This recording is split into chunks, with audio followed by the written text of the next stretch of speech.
welcome to fashion. Arguably, the primetime queen and the box office queen. Yes! Marian Rivera. Yes!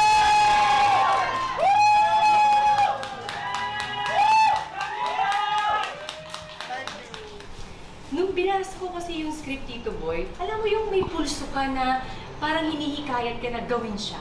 May ganun akong pakiramdam nung binasa ko yung script ng Balota. Kasi sabi ko sa sarili ko, baka ito na yung momentum na hinihintay ko na gumawa ng isang pelikulang hindi ko pa nagagawa.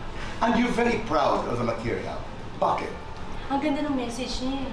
Maganda kasi manood ng isang pelikula na may matututunan ka. Na paglabas mo na sinihan, alam mo na, ay, may impact to sa akin at gusto ko itong gawin para sa sarili ko, para sa taong bayan, para sa pamilya. Nung gabi nga, magkausap kami ni Direk. Sabi ko talaga kay Direk, sabi kong ganun, excited ako para bukas, pero kinakabahan ako. Alam mo, sabi ni Direk, hindi Marian, kung ano man ang mangyari, alam namin kung anong ginawa mo sa pelikula, alam na namin kung sino ka. May ganun siya sa akin. Tapos on the way, si Dong kasama ko sa kotse, may nakita kami sa daan na parang ang verse ng Bible na sinasabi doon na kung para sa'yo, para sa'yo. Sabi ko, ano kaya yung message ni Lord para sa akin? Malapit na kami sa cinema, hinawakan ni Dong yung kamay ko. Sabi niya sa akin, mahal, kahit anong mangyari, ikaw ang best actress. So sabi ko, doon pala, panalong-panalo na. Isa lang ang palagi kong nasa isip ko, mabuting tao kasi yung asawa ko eh. Yung asawa ko talaga is mahilig tumulong sa kapwa-artista niya, sa ibang tao, at alam kong pure yung love niya at yung pagtulong niya na wala siyang hinihing kapalit. Marimar? Opo. Nalinis mo na ba yung kwarto ko? Hindi pa po. Bakit hindi ka makatingin sa mga mata ko? Kinakausap kita, titingin ka sa akin. Tatakot po ako sa inyo. Bakit ka natatakot? Dahil hindi ko pa po nalilinis ang kwarto. So sinasabi mo sa akin na hindi ka naglinis ng kwarto? Bakit? Ngayon pa lamang po, kasi marami pa po akong ginawa. Ang ganda ng sagot. Hindi ka mag... Pero may time kang landiin si Seryo. Ha? Siya po mawalan din sa akin. Tigilan mo ako, lumuhod ka. Ngayon! Lumuhod ka! Kadudumihan po ako. Time queen, box office queen. Both. Cavite girl, Makati girl. Cavite girl. Social, Jologs. Jologs. Gigiling ako rin. Gigiling, hihiling. Higiling. Harutan with dong, kulitan with kids. Both. Naughty ding dong, nice ding dong. Naughty din ko. Paborito mong hawakan kay Dong. Kamay. Paborito mong hawakan ni Dong sa'yo. Paa. Pinakaganado ka kapag... Palagi nakasmile yung pamilya ko pagising ko sa umaga. Pinakamaganda ka kapag... Everyday. Pinakatagong talent. Beatbox. Yes! Oh! Guilty or not guilty? Pinagsilosan ang co-star ni Dong. Dati hindi na ngayon. Guilty or not guilty? Mahilig makichismis. Guilty? Guilty or not guilty? Nautangan ng kapwa-artista. Guilty. Lights on or lights off? On and off gusto ko. Happiness or chocolate? Both, pero mas chocolate na lang. Best time for, pwede naman kasi, best time for happiness. All the time eh. Okay, isang salita na maglalarawan sa buhay mo ngayon, ano ito? Happy. Happy. Woo! Ano ka rin happy? Sa puntong ito ng buhay niya, paano niya i-describe ang buhay niya? Ganun pa rin, same pa rin. Masarap pumunta rito, ang sarap kausap ni Tito Boy. And of course, always looking forward talaga ako na, alam mo yung makausap ko siya actually off-cam. Yan ang pinakagusto ko talaga. Kasi sobrang pure talaga ng heart niya. At saka dun sa interview talaga, mararamdaman mo talaga na nandun siya. Iniimbitahan ko kayong lahat na manood ng Balota. Showing na po yan nationwide sa October 16.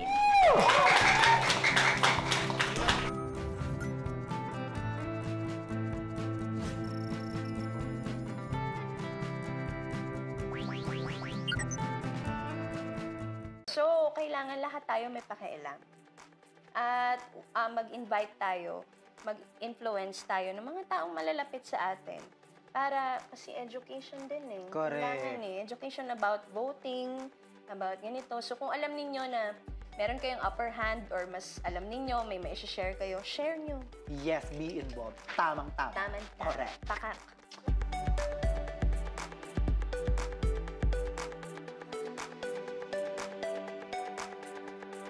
Ba't buboto? Buboto ko para sa mamayang Pilipino. Bumoboto ako kasi alam kong mahalaga nga ang boto ko.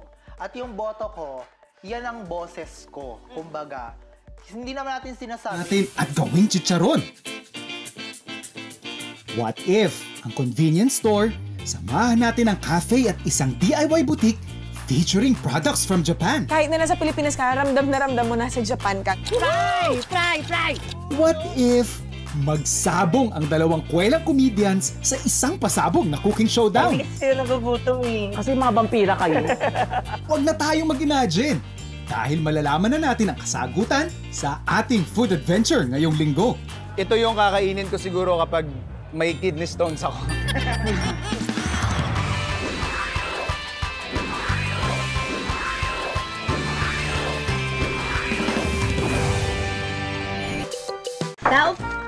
Hello po guys. Hello.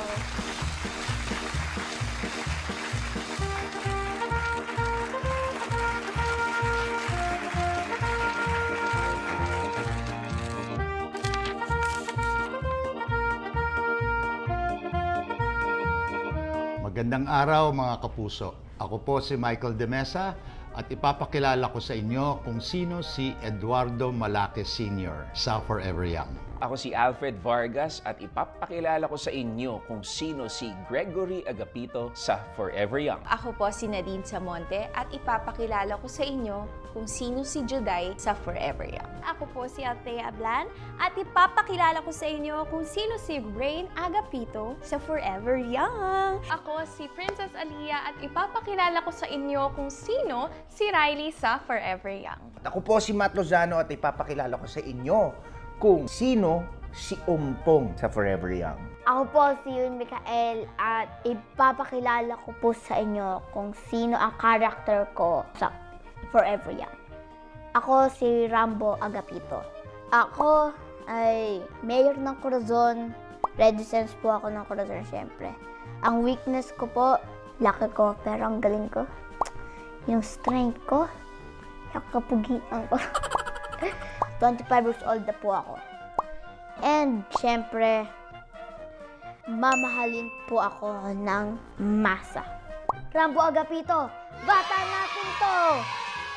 Si Eduardo Malaque Sr. ay dati siyang mayor ng Corazon. Si Mayor Eduardo nakatira sa bayan ng Corazon and ang strengths niya, mabuti siyang mayor, napaganda niya ang bayan ng Corazon, hindi po siya corrupt, matapat siyang naglilingkod, may integridad and very, very honorable person. Ang weakness niya, malungkot siya kasi meron nangyaring trahedya sa buhay niya na talagang naging devastated siya. Ang profession niya ay politician, ex-mayor na nagbalak tumakbo ulit. At siya ay hopefully mamahalin ng masa. Suportado ng todo-todo para sa masa, para sa bayan. Name, Gregory Agapito. Position, tatay ni Rambo at in love kay Juday. Residence, bayan ng Corazon. Strengths, mapagmahal na ama, matapang, dedicated sa trabaho, kayang mag-overtime, hardworking, determined, resourceful. Weaknesses, may kondisyon sa kanyang kalusugan. Laging nag-aalala para kay Rambo, mga bayarin sa bahay tulad ng kuryente, tubig, profession or occupation, factory worker, / pahinante, / kahit ano basta may trabaho. Check one that applies. Mamahalin ng masa, kaiinisan ng masa, sakto lang. Mamahalin ng masa. And campaign slogan, may aksyon at vision, may pusong matulungin. Name, Juday Agapito. Ang position ko, syempre, asawa ni Gregory, si Mahal. Residence, Corazon. Strength ni Juday, mapagmahal, maalaga. Weakness, Nako, malambot ang puso. At higit sa lahat, ang pamilya. Ang pamilya ang weakness ni Juday. Malaki ang puso pagdating sa pamilya. Isang nanay at may 3 akong anak dito. Check 1 that applies. Mamahalin ng masa, kaiinisan ng masa o sakto lang? Siyempre, mamahalin ng masa. Campaign slogan, Juday ang Supermama. So, name, Rain, position, si Rain ay middle child sa magkakapatid. Kalakasan niya ay masipag. Yes, achiever siya sa school. Caring or loving. Malapit siya sa kanyang pamilya. Weaknesses, pag nag-iisa or alone. Ayaw niya na merong kulang or may nawawala na member sa pamilya. Takot siya na mag-isa or alone. Profession, student. Ano siya, parang mga senior high. Charot. Senior high. Top 1. Top 1. Sulat natin. Eto, mamahalin ng masa, kaiinisan ng masa, or sakto lang. Hindi niyo ako kaiinisan ngayon. Dahil ako ay mamahalin ng masa. Wow. Malaking check. Yan, malaking check. Bakit? Dahil nga nabanggit ko, si Rain ay loving sister or daughter. Malapit siya sa kanya.